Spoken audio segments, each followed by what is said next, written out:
Sejak dulu ibadah haji telah disyariatkan. Dari zaman Rasulullah SAW hingga kini, ibadah ini terus dikerjakan dengan berpedomankan syariat yang ditinggalkan baginda. Yang berbeda hanya keadaan fisik kawasan haji yang diperbesar serta dipertingkatkan sarananya untuk menampung jumlah jemaah yang semakin meningkat.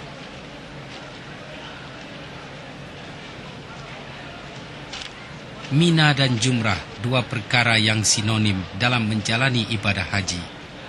Tempat ini di luar musim haji kosong, lapang dan sepi. Ketiga-tiga jumrah bagai monumen kukuh.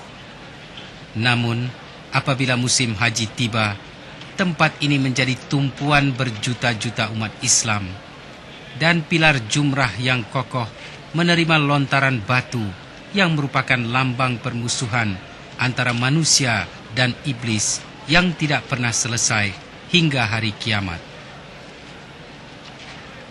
Selesai ibadah wukuf di Arafah, jemaah haji akan melaksanakan proses seterusnya, yaitu bermalam di Muzdalifah.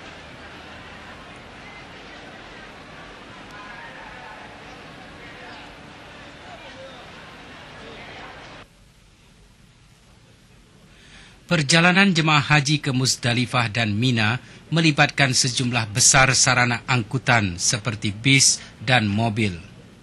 Jalan raya utama di Arafah kembali dipenuhi kendaraan begitu selesai waktu wukuf. Suasana dalam perjalanan menuju ke tempat itu, jemaah dapat menyaksikan bermacam-macam keadaan manusia. Bagi mereka yang berjalan kaki, suasananya cukup menginsafkan. Dengan pakaian ihram serta wajah yang kusut, para jemaah beriringan menembusi kedinginan malam. Ucapan talbiyah terus dikumandangkan sambil kaki diayun menuju Muzdalifah.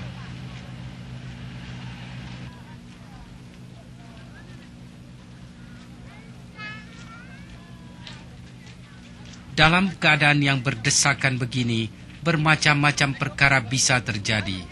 Kadangkala terjadi pertengkaran antar jemaah haji karena berebut-rebut untuk mendapatkan kendaraan.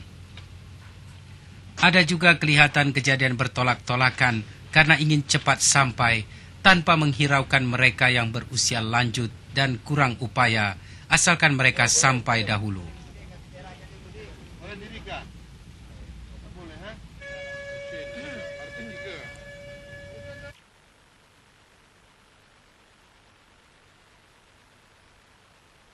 Dengar pengumuman dari kepala pusat pemukiman dan siapkan barang-barang bawaan.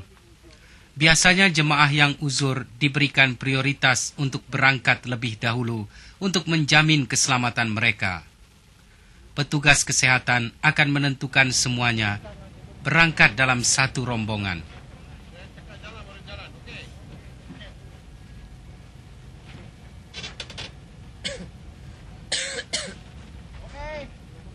Untuk jemaah lain, mereka diperingatkan untuk membawa bekalan air dan sedikit makanan. Ini untuk mengelakkan dahaga dan lapar dalam perjalanan. Perjalanan ke Muzdalifah tidak semudah yang diduga. Mereka akan menempuh kemacetan yang parah. Apabila instruksi dikeluarkan untuk berangkat, keluar dari kemah masing-masing dengan tenang.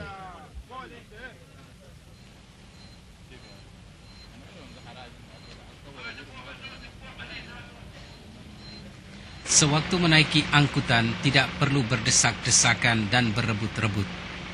Pasangan suami istri harus menaiki angkutan yang sama. Ini untuk mengelakkan kesulitan dalam perjalanan. Sepanjang perjalanan, banyakkan berzikir serta bertalbiyah untuk mengurangkan tekanan dan keresahan akibat kesesakan. Muzdalifah merupakan tempat transit sesudah tengah malam. Jemaah boleh berhenti di mana-mana saja, asalkan tetap dalam kawasan ini. Sewaktu di sini disunatkan mengutip batu kecil sebanyak 7 buah. Ada kemungkinan angkutan tidak dapat berhenti karena kemacetan. Jemaah tidak perlu bimbang karena mereka boleh mengutip batu sesampainya di Mina kelak.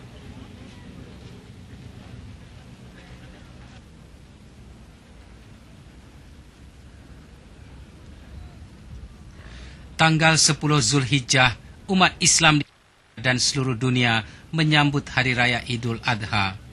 Ketika itu umat Islam di Mina sedang melontar Jumratul Aqabah. Suasana di kawasan Jumrah dipenuhi manusia. Seluruh jemaah haji bertumpu kepada Jumrah Aqabah dengan melontar 7 biji batu. Keadaan seperti ini menyebabkan ada jemaah yang pingsan.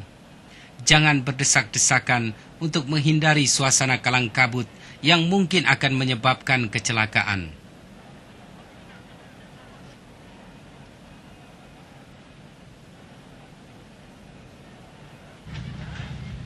Selesai melontar dan berdoa, boleh bertahalul, yaitu bercukur, menggunting sekurang-kurangnya 3 helai rambut.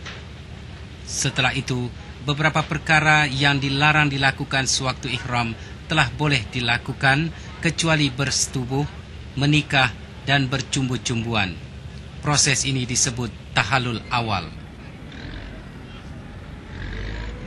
Selesai tahalul, umat Islam disunatkan menyembelih binatang korban di tempat penyembelihan sekiranya mampu dari segi keuangan dan waktu.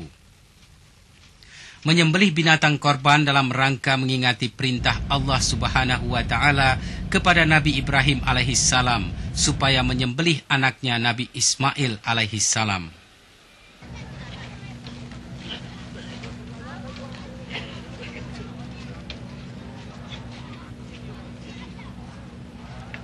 Jemaah akan bermalam di tempat ini selama 3 malam, yaitu pada malam 11, 12, dan 13 Zulhijjah. Bagi jemaah yang melakukan nafar awal, mereka wajib bermalam pada 11 dan 12 Zulhijjah saja. Jika mereka tinggal di luar kawasan Mina pada siang hari, mereka harus bermalam di Mina lebih dari separuh malam pada malam-malam tasyrik. Jemaah disarankan untuk tidak meninggalkan Mina pada 3 malam tersebut. Ini bagus ini kalau mau disoting nih. Ada sayang nggak nih?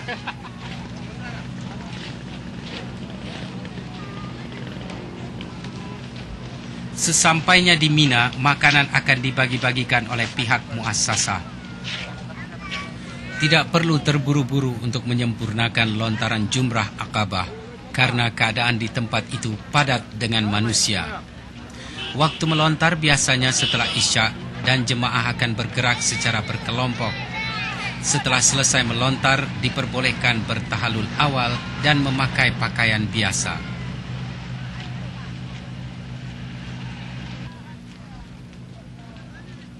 Aktivitas sewaktu di kemah seperti juga di Arafah. Lakukan sebanyak mungkin zikir dan amalan lain. Perlu diingat, walaupun sudah bertahalul, larangan sewaktu ihram masih ada. Jika menghadapi kesulitan atau sakit, jemaah boleh mendatangi kantor dana haji dan klinik yang disediakan dalam kawasan kemah. Jika terasa lelah, beristirahatlah. Tidak perlu mondar-mandir di luar kemah karena cuaca panas dan berdebu.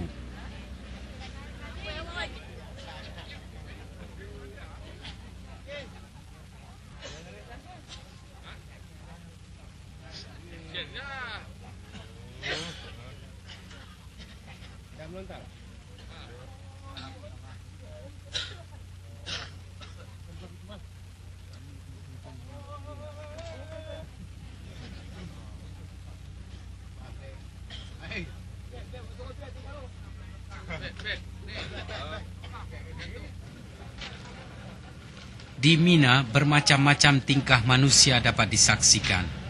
Suasana tenang dapat dilihat di wajah masing-masing setelah menyelesaikan sebagian ibadah haji. Waktu yang terluang bisa dipergunakan untuk berjalan-jalan di sekitar kemah sementara menanti malam hari untuk pergi melontar Aqabah bagi yang belum berbuat demikian.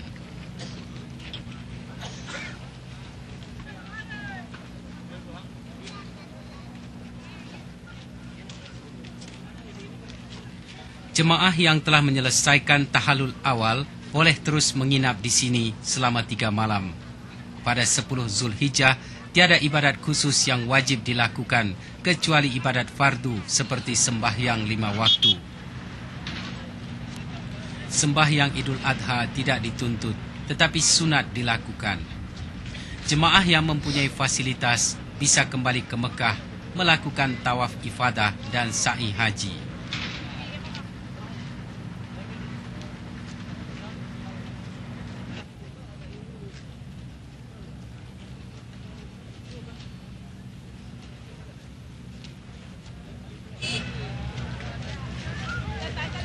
Pada tanggal 11, 12 dan 13 Zulhijjah, yaitu hari-hari tasyrik, jamaah diwajibkan melontar ketiga-tiga jumrah. Waktu-waktu melontar ialah seperti berikut. Pertama, hari 11 dan 12 Zulhijjah mulai dari tergelincir matahari hingga terbit fajar hari berikutnya. Kedua, pada 13 Zulhijjah pula, waktu melontar ialah mulai dari tergelincir matahari hingga jatuh matahari, atau diharuskan juga melontar sesudah subuh hari tersebut. Ketiga, sementara bagi jemaah yang tidak melontar pada 11 dan 12 Zulhijjah, hendaklah melontar pada 13 Zulhijjah sebelum terbenam matahari.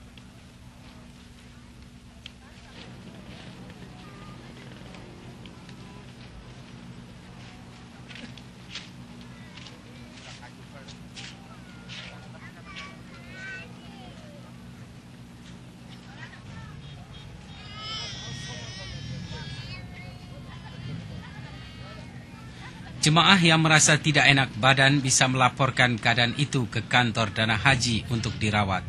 Sementara menunggu tibanya waktu melontar jumrah, jemaah bebas melakukan aktivitas masing-masing. Mereka bisa menikmati suasana setempat dan mengambil kesempatan untuk bersilaturahim dengan jemaah dari negara lain. Beginilah keadaan suasana di sekitar kawasan perkemahan di Mina. Kesibukan jamaah dengan aktivitas masing-masing. Dalam suasana ini, ada juga yang mengambil kesempatan untuk berdagang.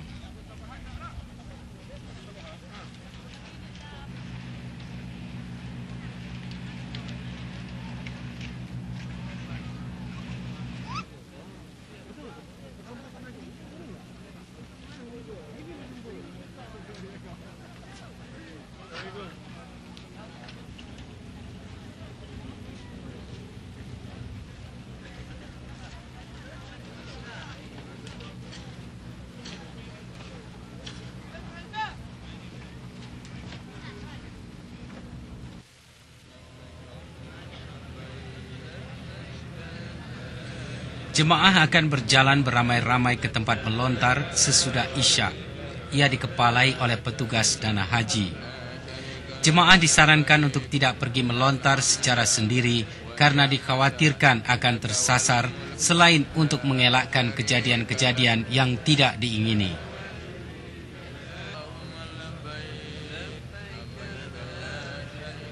Bagi jemaah yang uzur syar'i ataupun tidak berupaya untuk melontar, ia boleh mewakilkan orang lain untuk melontar bagi pihaknya.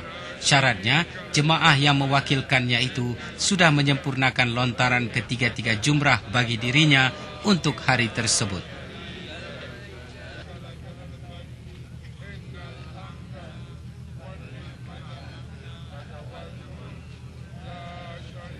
Jemaah mempunyai dua pilihan untuk pulang ke Mekah bagi mengerjakan tawaf dan sa'i haji. Yang pertama, nafar awal, dan yang kedua, nafar tani. Nafar awal boleh dilakukan dengan mematuhi syarat-syarat berikut.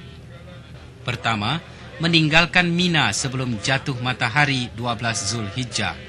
Kedua, telah menyempurnakan lontaran ketiga-tiga jumrah pada 11 dan 12 Zulhijjah. Ketiga, telah bermalam di tempat ini selama 2 malam. Dan terakhir, jamaah harus berniat nafar sebelum keluar dari Mina dan tidak berniat untuk kembali lagi ke tempat ini. Nafar tani pula ialah kembali ke Mekah pada 13 Zulhijjah setelah bermalam dan melaksanakan lontaran di ketiga-tiga jumrah pada hari-hari tasyrik.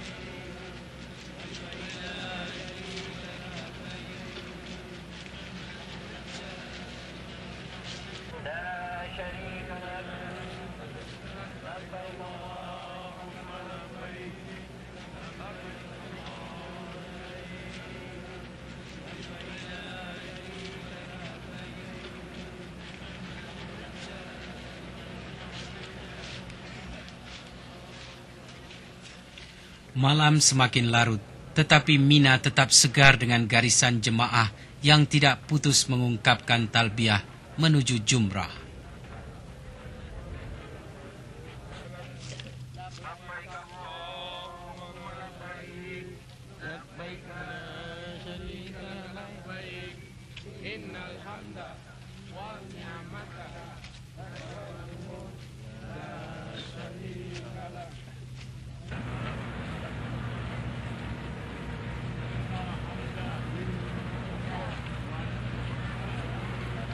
Sebelum bergerak, ketahui kedudukan jumrah terlebih dahulu. Ini untuk mengelakkan kesalahan sewaktu melontar nanti. Urutan jumrah dimulai dengan Jumratul Ula, Jumratul Wusta, dan diakhiri dengan Jumrah Aqabah. Ini adalah keadaan nyata di dalam terowongan menuju kawasan jumrah. Disinilah berlakunya tragedi Mu'asim pada tahun 1990. Tragedi hitam yang mengakibatkan kematian 1.400 jemaah haji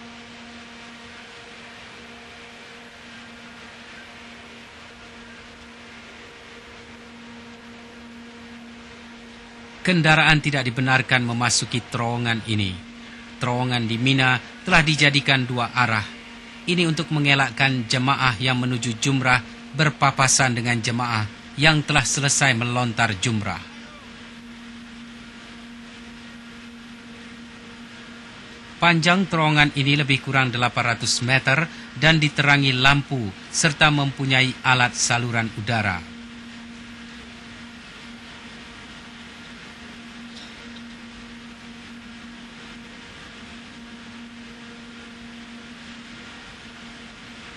Kaki terus melangkah lantaran niat yang tebal untuk melaksanakan tuntutan Allah dalam menyempurnakan ibadah haji.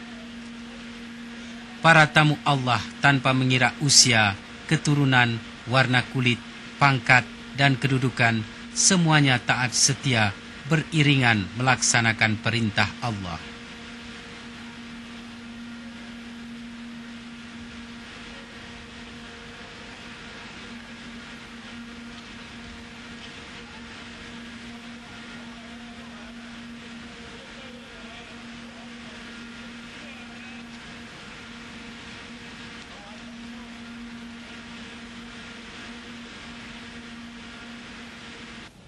Antara syarat-syarat melontar jumrah ialah pertama, melontar 7 kali pada setiap jumrah. Kedua, melontar dengan tertib, dimulai dengan jumrah ula, kemudian jumrah wusta, dan diakhiri dengan jumrah Aqabah. Ketiga, niat benar-benar karena ingin melontar dan tidak untuk tujuan lain. Keempat, melontar dengan batu atau sejenisnya saja. Kelima, batu yang dilontar hendaklah jatuh dalam jumrah dengan yakin. Keenam, lontaran dilakukan dengan gaya melontar. Ketujuh, melontar menggunakan tangan. Dan yang kedelapan, dilarang melontar untuk orang lain kecuali selesai melontar untuk diri sendiri.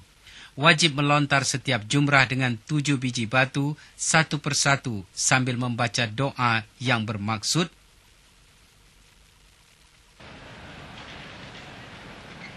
dengan nama Allah, Tuhan yang Maha Besar, aku melontar syaitan dan pengikut-pengikutnya.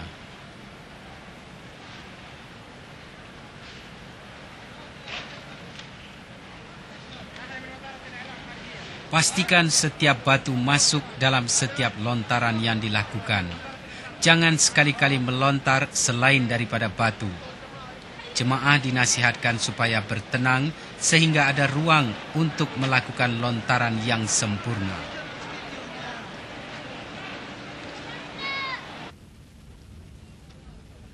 Setelah selesai melontar, sempurnalah ibadah haji di Mina.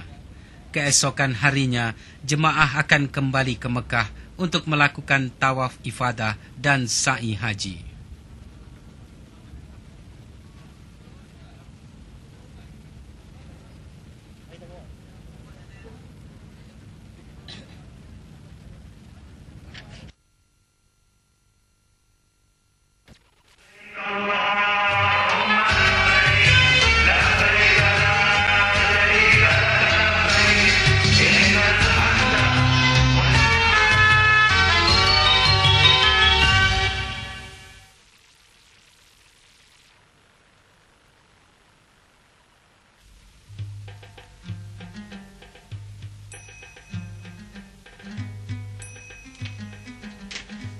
Satu ibadah yang tidak dapat dipisahkan di dalam mengerjakan haji dan umrah ialah tawaf. Tawaf merupakan rukun haji dan umrah yang ketiga. Tawaf membawa maksud mengelilingi Ka'bah sebanyak 7 kali dengan mematuhi syarat-syarat yang telah ditetapkan.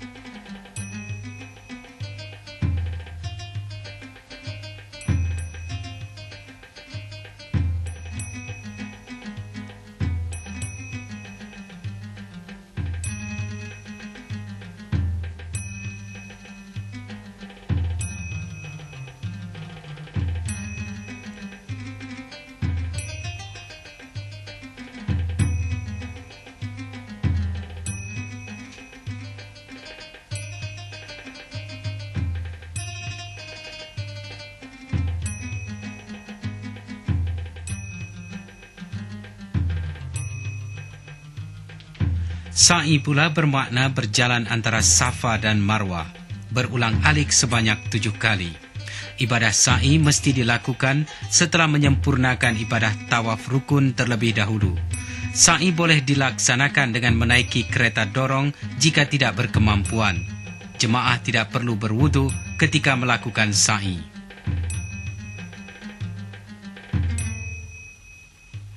Ibadah sa'i adalah untuk memperingati peristiwa Siti Hajar, istri Nabi Ibrahim alaihissalam, berjalan antara Bukit Safa dan Bukit Marwah mencari air untuk anaknya Nabi Ismail alaihissalam yang sedang kehausan.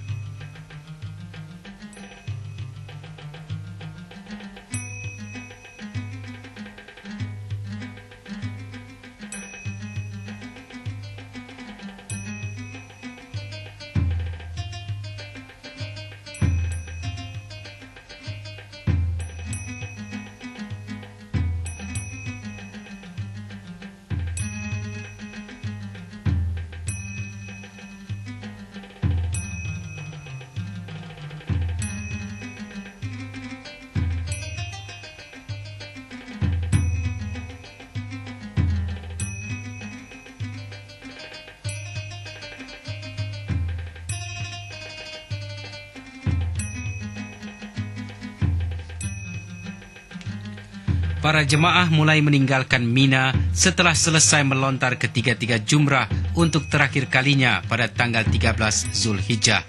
Sekali lagi jemaah akan melalui kemacetan jalan raya.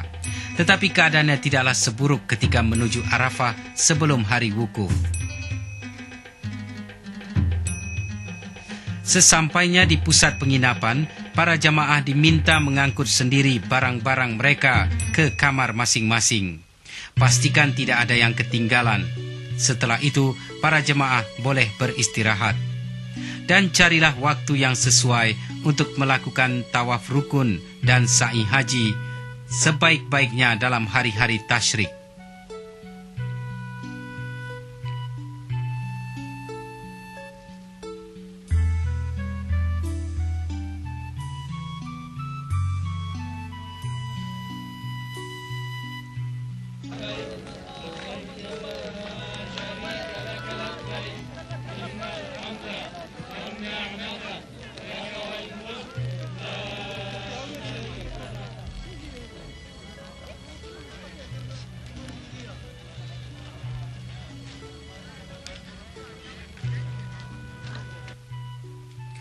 Visual ini adalah gambaran nyata kawasan Tawaf dan Baitullah ketika musim haji beberapa dasawarsa yang lalu. Keadaannya tidak jauh berbeda seperti sekarang. Cuma yang ketara berbeda ialah wajah Masjidil Haram. Sekarang lebih indah dan luas.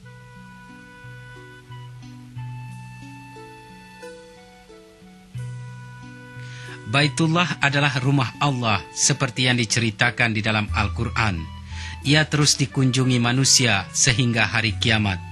Mereka datang dari seluruh pelosok dunia untuk membuktikan ketaatan kepada Allah Subhanahu wa Ta'ala atas segala perintahnya. Ibadah tawaf menjadi bukti bahwasanya manusia itu adalah makhluk yang kerdil walaupun kedudukan mereka tinggi di mata manusia.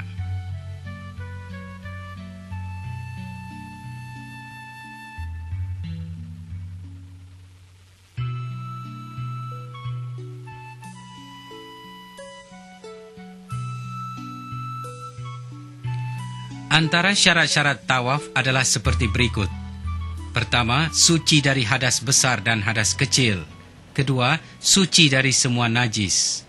Ketiga, menutup aurat seperti dalam sembahyang. Keempat, dimulakan dari penjuru Hajar Aswad. Kelima, Baitullah berada di sebelah kiri setiap saat dan bergerak ke hadapan. Keenam, berjalan dengan tujuan tawaf. 7, mengitari Ka'bah sebanyak 7 kali dengan yakin. Dan kedelapan, tawaf mesti dilakukan dalam kawasan Masjidil Haram dan di luar kawasan Ka'bah.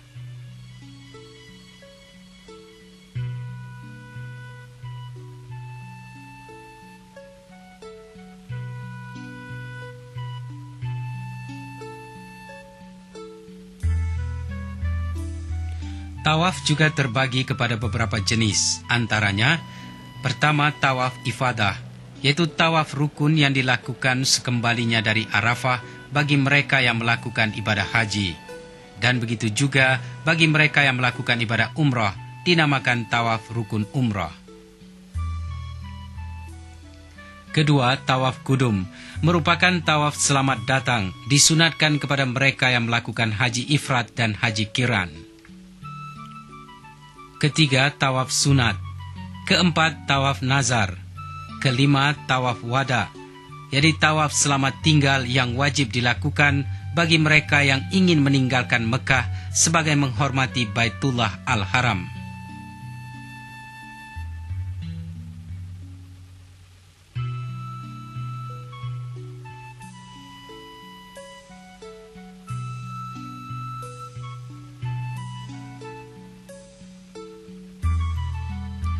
Sebelum melakukan tawaf, para jemaah diperingatkan supaya memastikan kedudukan penting pada Baitullah sewaktu melakukan tawaf. Ini untuk mengelakkan kesalahan dan mengikut cara yang tidak betul.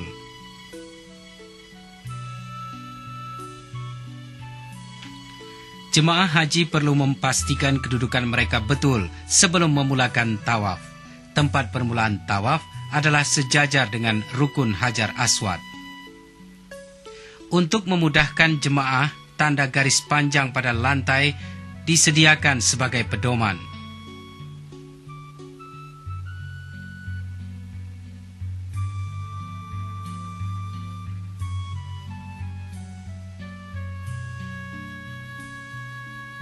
Semasa tawaf disunatkan berittiba, yaitu membuka bahu kanan yang ditutupi kain ihram bagi jemaah lelaki.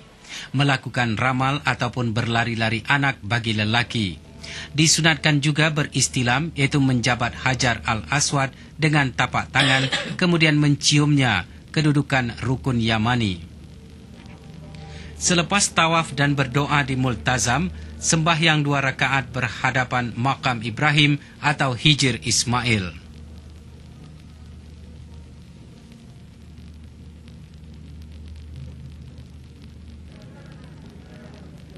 Mencium Hajar Aswad sunat dilakukan setelah selesai melakukan tawaf jika keadaan mengizinkan.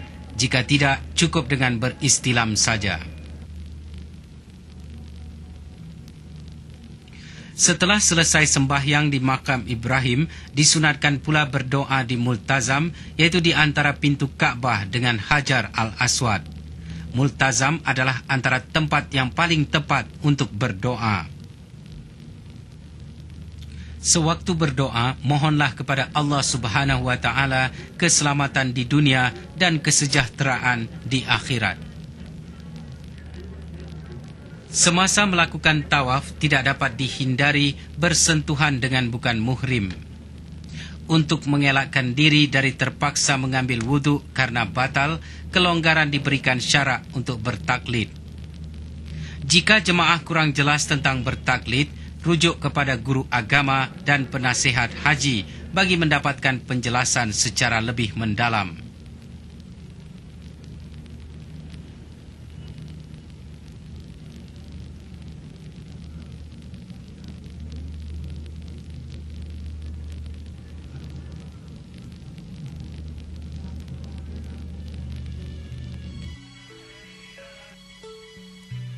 Visual ini adalah keadaan nyata kawasan sa'i antara Bukit Safa dan Bukit Marwah sekitar tahun 50-an. Pada ketika itu kawasan ini tiada tanda pemisah di tengah-tengahnya. Namun cara dan pelaksanaan sa'i tetap sama seperti yang ditentukan. Tidak ada perubahan hingga kini.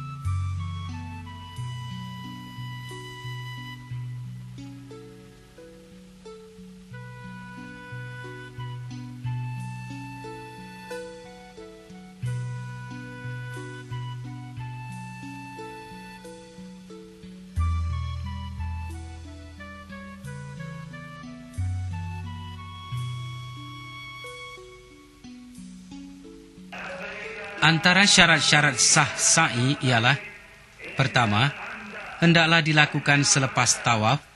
Kedua, bermula dari Safa dan tamat di Marwah. Ketiga, berulang alik 7 kali dengan sempurna. Keempat, sa'i karena haji dan umrah sahaja.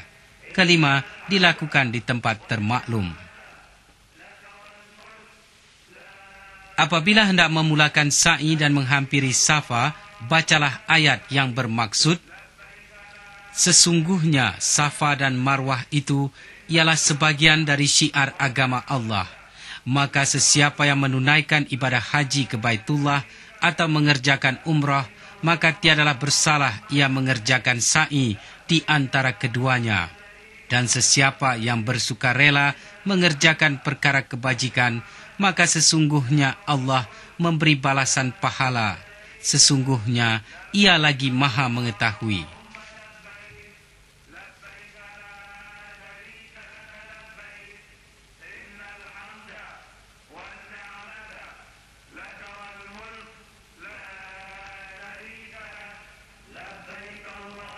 Setelah sampai di Safa, seelok-eloknya naik ke atas batu-batu bukit dan menghadap Baitullah dan berniat memulakan sa'i haji. Setelah itu berjalanlah menuju Marwah mengikut jalan searah sebelah kanan. Tatkala sampai di kawasan tiang lampu hijau, disunatkan berlari-lari anak. Walau bagaimanapun jemaah perempuan tidak perlu berbuat demikian.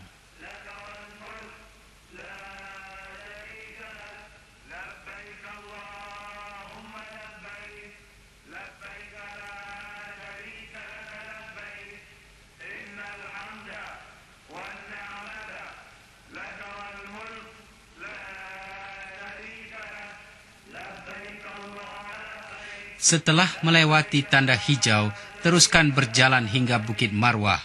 Dan apabila tiba di situ, naik ke atas batu-batu bukit serta menghadap Ka'bah sambil bertakbir serta melambai-lambai ke arahnya.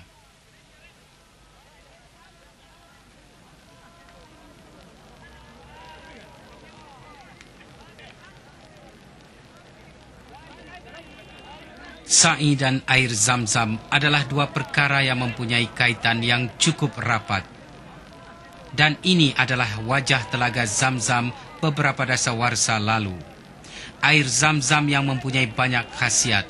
Zam-Zam ialah air mata air yang asalnya terbit dari hentakan kaki anak kecil yang kehausan, yaitu Nabi Ismail alaihissalam, ketika ibunya Siti Hajar sedang mencarikan air untuknya. Zam-Zam dari saat ia terbit hingga ke hari ini tidak pernah kekeringan. Maha suci Allah, penguasa sekalian alam.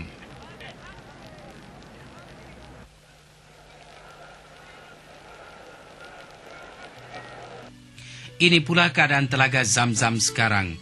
Airnya dipompa ke atas menggunakan kuasa elektrik dan didinginkan. Pipa-pipa juga disediakan untuk kemudahan jemaah. Zam-Zam juga boleh didapati di dalam botol minuman sekitar Masjidil Haram.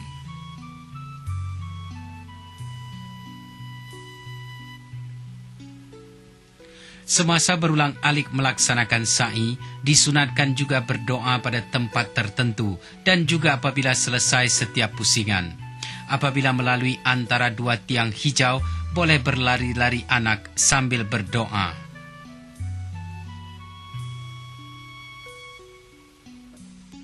Apabila selesai melakukan sa'i, boleh bertahalul dengan bercukur sekurang-kurangnya 3 helai rambut.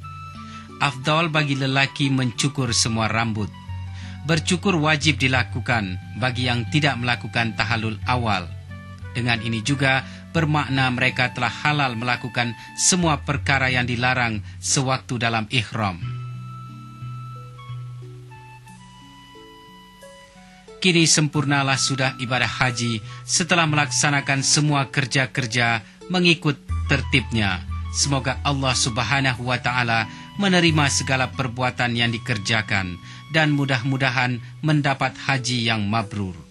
Haji mabrur ialah haji yang ditunaikan dengan cukup segala rukun dan syaratnya, serta dikerjakan dengan penuh berilmu dan hati yang ikhlas.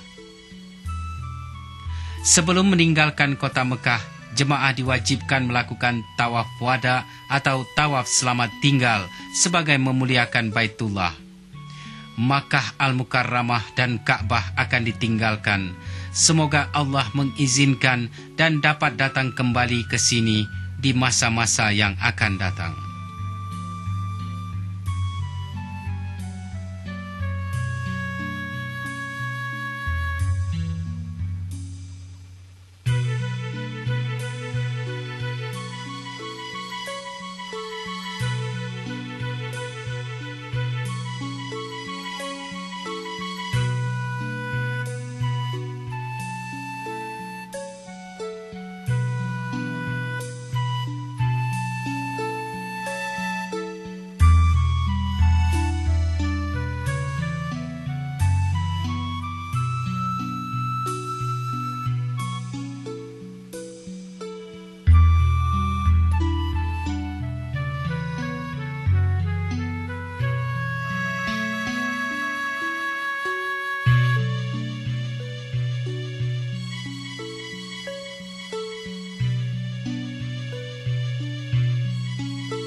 Tanah suci menjadi tuan rumah para tamu Allah yang datang untuk menyempurnakan ibadah haji.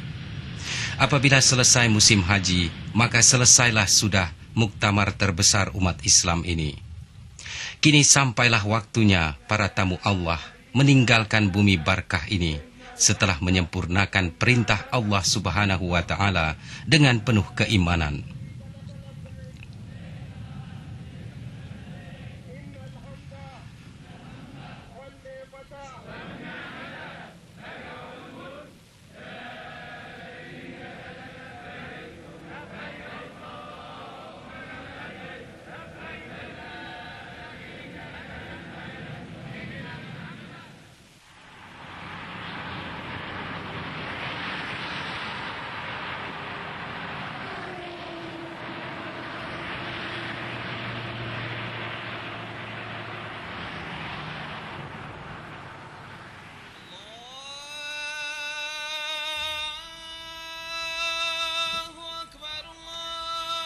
Madinah Al-Munawwarah atau pada satu ketika dulu dikenal sebagai kota Yathrib adalah antara kota mulia bagi umat Islam setelah kota Mekah dan kota Baitul Muqaddis.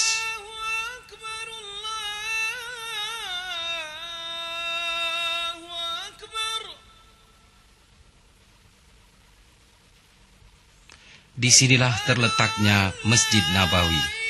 Rasulullah SAW pernah bersabda, antara lain yang bermaksud, jangan kamu memberat-beratkan perjalanan kecuali kepada 3 masjid, yaitu Masjidil Haram, masjidku yakni Masjid Nabawi ini, dan Masjidil Aqsa.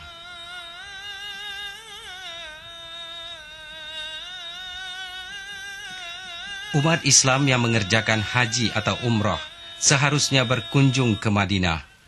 Allah menyediakan ganjaran yang besar bagi mereka yang beribadat di Masjid Nabi. Bagi mereka yang menziarahi makam baginda, mereka akan mendapat syafaat baginda pada hari pembalasan kelak. Sewaktu memasuki Madinah, berselawatlah sebanyak mungkin. Kemudian diiringi doa-doa tertentu sebagai tanda hormat dan kasih kepada baginda Rasulullah serta kotanya.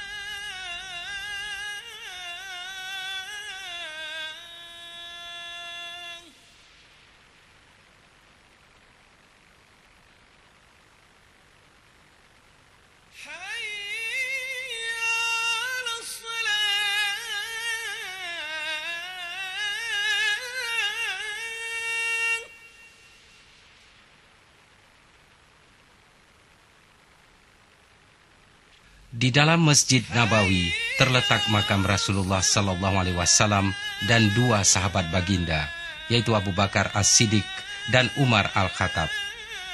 Dulu bangunan asal masjid ini tidaklah sebesar dan seindah seperti yang ada sekarang. Dengan hanya berdindingkan tanah dan berbumbungkan pelepah tamar, Rasulullah bersama kaum Ansar dan Muhajirin bersatu membina masjid ini atas dasar iman dan takwa. Kini Masjid Nabawi cukup indah, seindah syiar Islam yang berkembang mekar, subur di bumi bertuah ini.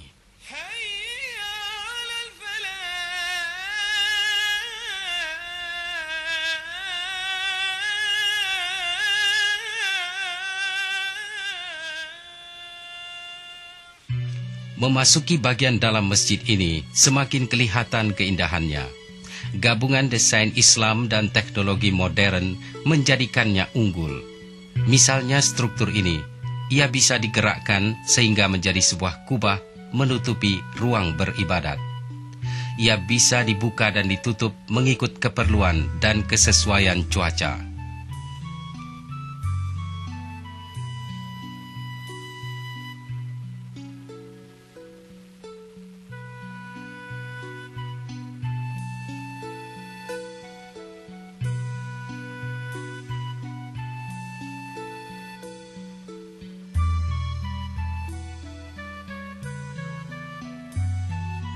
Raudah adalah satu tempat yang perlu diziarahi ketika berada dalam Masjid Nabawi. Ia terletak di dalam kawasan tiang yang berwarna putih antara mimbar Rasul hingga makam Rasulullah. Di tempat ini disunatkan mengerjakan sembahyang sunat tahiyatul masjid dan sembahyang sunat lain. Rasulullah ada bersabda, maksudnya, tempat yang di antara rumahku dan mimbarku ialah sebuah kebun daripada kebun-kebun syurga.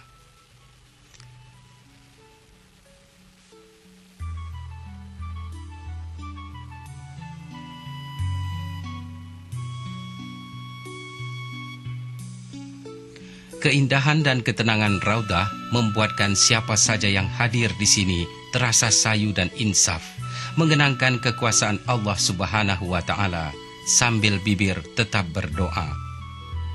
Wahai Tuhan kami, Engkaulah puji-pujian yang selayaknya dengan keagungan-Mu dan kebesaran Nabi Muhammad SAW, keluarga serta sahabat-sahabatnya. Maka itu, ampunkanlah dosa-dosa kami. Keluasan Masjid Nabawi mendekati 400.000 meter persegi dan mampu menampung antara 730.000 hingga 1 juta jemaah dalam satu-satu waktu. Keseluruhan bagian dalam masjid ini dilengkapi dengan pendingin udara. Nabi Muhammad SAW, Rasul umat akhir zaman, baginda membawa rahmat ke seluruh alam. Wafatnya baginda bukan berarti terhapusnya sinar iman dan kemurnian Islam. Baginda meninggalkan Al-Quran dan As-Sunnah kepada umatnya. Sewaktu menziarahi pusara baginda, hadiahkanlah Al-Fatihah ke atas rohnya dan sampaikan salam untuk sahabat handai atau kaum keluarga Rasulullah. Maksud doa, aku bersaksi bahwa engkau telah menyampaikan risalah, menyempurnakan tanggung jawab, dan telah memberi nasihat kepada umat. Engkau telah berjihad karena meninggikan agama Allah. Selawat dan salam ke atasmu, berkekalan sehingga kiamat. Ya Allah, ya Tuhanku, kurniakanlah kepada baginda kedudukan yang tinggi, serta anugerahkan kepadanya makam yang terpuji yang telah engkau janjikan. Sesungguhnya engkau tidak memungkiri janji.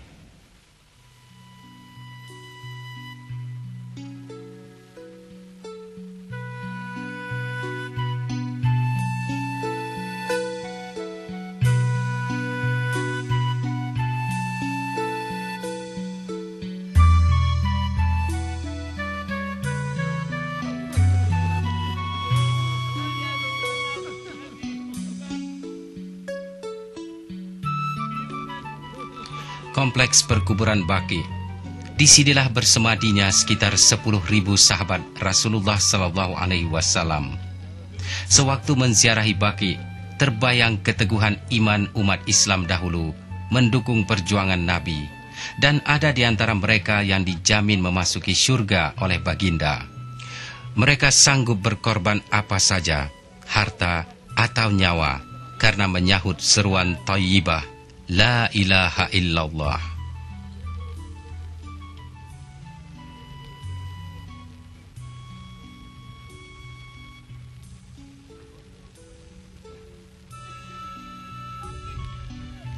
Peperangan kedua dalam sejarah perjuangan Islam ialah Perang Uhud yang terjadi dalam tahun 3 Hijrah. Perang antara Muslimin Madinah dengan musyrikin Mekah ini telah menyaksikan gugurnya sahabat-sahabat Rasul yang ternama seperti Sayyidina Hamzah radhiyallahu an, Sayyidina Abdullah al-Jahsy, dan Sayyidina Mus'aib bin Umair radhiyallahu an. Baginda sendiri tercedera ketika itu, keningnya luka dan giginya patah.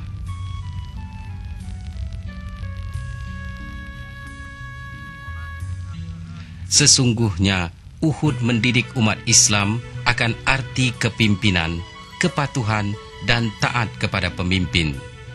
Peperangan ini juga menilai kembali umat Islam bahwa sifat takbur dan angkuh tidak membawa arti, hanya mengundang keburukan. Uhud terletak lebih kurang 12 km dari Masjid Nabawi. Kini Uhud dikunjungi oleh umat Islam setiap waktu, baik waktu umrah atau musim haji.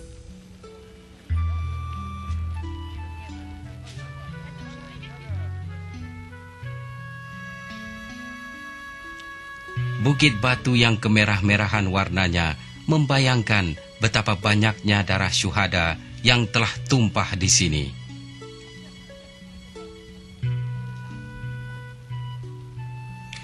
Jemaah disarankan membaca doa yang membawa maksud, kesejahteraan ke atasmu wahai Sayyidina Hamzah, paman Rasulullah.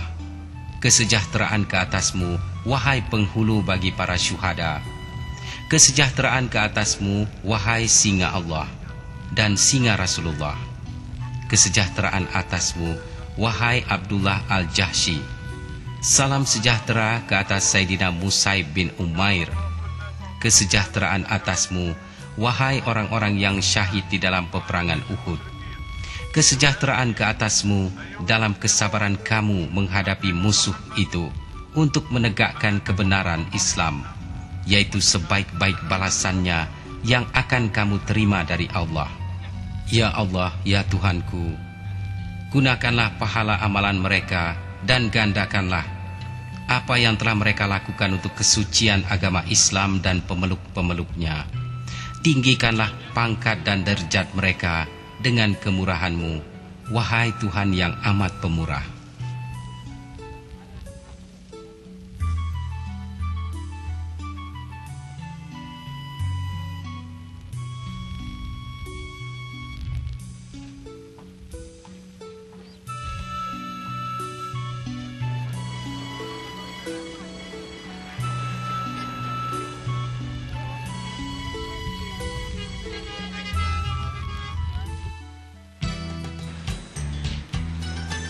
Masjid Qiblatain antara masjid-masjid di Madinah yang perlu dilawati.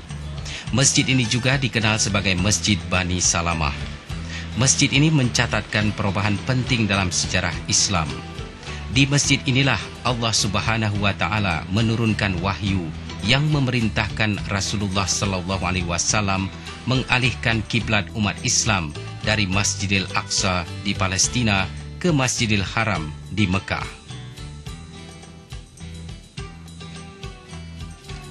Allah berfirman dalam surah Al-Baqarah ayat 144 yang bermaksud, "Sesungguhnya kami sering melihat mukamu menengadah ke langit, maka kami akan memalingkan kamu ke kiblat yang kamu sukai. Palingkan wajahmu ke arahnya. Dan sesungguhnya orang Yahudi dan Nasrani yang diberi kitab Taurat dan Injil memang mengetahui bahwa berpaling ke Masjidil Haram itu adalah benar dari Tuhannya, dan Allah sekali-kali tidak lengah dari apa yang mereka kerjakan."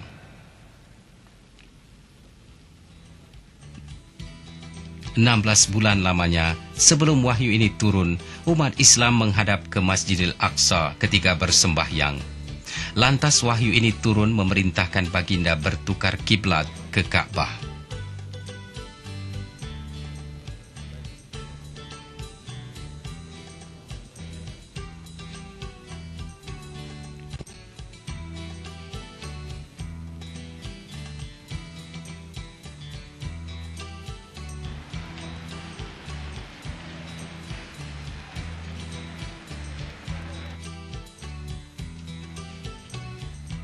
Masjid Zulhulaifah sudah menjadi syarat bagi mereka yang mengerjakan haji atau umrah yang datang dari Madinah untuk menjadikannya sebagai miqat haji atau umrah mereka.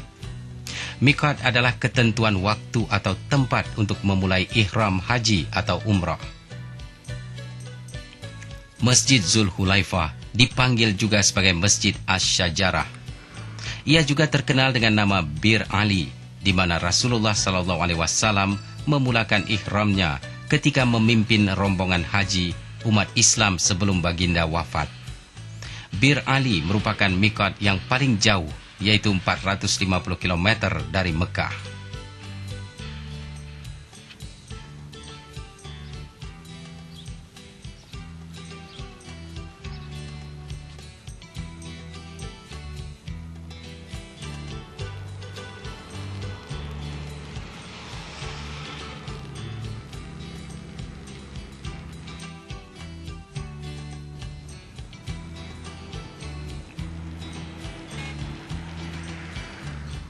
Masjid Quba, masjid putih yang begitu indah, terletak 6 km dari pusat kota.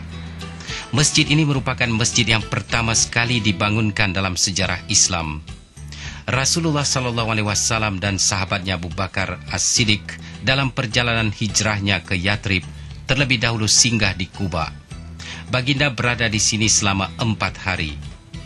Allah berfirman dalam surah At-Taubah ayat 108 yang bermaksud, "Sesungguhnya masjid yang didirikan atas dasar takwa, yakni Masjid Quba, sejak hari pertama adalah lebih patut kamu bersembahyang di dalamnya. Di dalamnya ada orang-orang yang ingin membersihkan diri."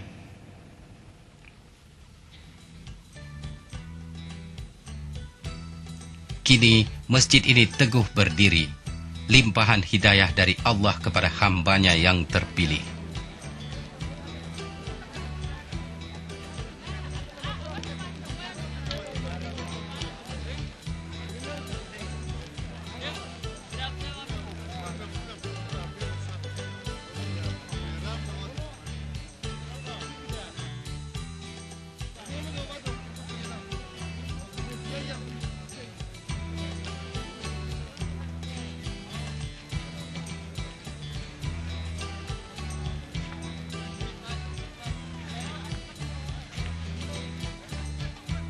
Pada setiap musim haji, Madinah menjadi destinasi yang sangat ditunggu-tunggu untuk dikunjungi para jemaah.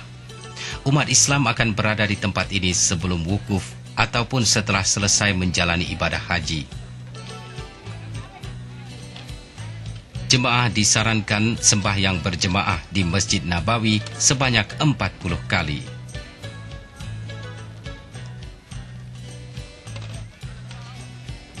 Sewaktu di Madinah, banyak lagi lokasi yang bisa dilawati selain dari masjid-masjid yang telah dipaparkan tadi. Tempat-tempat ini menyimpan sejarahnya yang tersendiri. Tujuan kunjungan ini dilakukan adalah untuk menyedarkan umat Islam bahwa kita boleh mempelajari sesuatu dari sejarah, dan sunnah adalah perintis kemakmuran dan kesejahteraan umat hingga kiamat.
Jeddah atau lebih dikenal sebagai Madinatul Hujjaj adalah pelabuhan dan bandar udara bagi jemaah haji.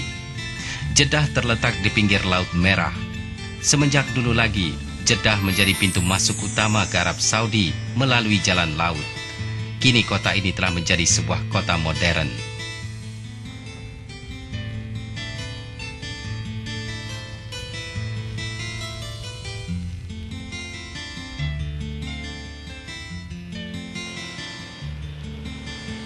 Pembangunan di Jeddah jelas kelihatan. Gabungan arsitektur klasik dan modern menjadikan kota ini paduan yang cukup indah.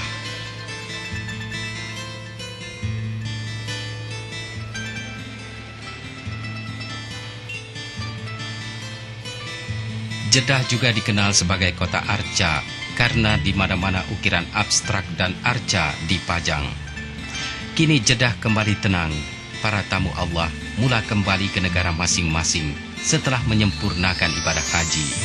Semoga Allah Subhanahu wa Ta'ala menerima ibadah hamba-hambanya yang ikhlas ini.